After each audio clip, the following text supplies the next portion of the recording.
Мягкая сила, как известно, ее эффект, ее воздействие зачастую превосходят результаты и достижения политиков и дипломатов. Это очень важное направление работы. И я уверен, что вот нынешний конкурс, очередной конкурс, он стал еще более прочным, более масштабным мостом между Абхазией, Россией и другими странами. В этом году, не секрет, участвует как пример, как иллюстрация, могу привести такой пример, участвует конкурсантка из дружественной, уже братской нам страны, Республики Никарагуа.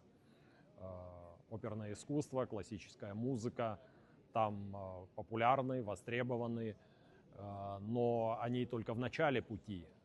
При помощи больших меценатов, друзей оперного искусства, таких как Лауреано Ортега Мурильо, мы с гордостью можем сказать, что посодействовали тому, чтобы между Никарагуа и Абхазией при помощи наших российских друзей и партнеров налаживались еще более тесные связи. Мы создаем вот этот реальный контент, наполняем им содержание наших дружеских, братских отношений между нашими странами.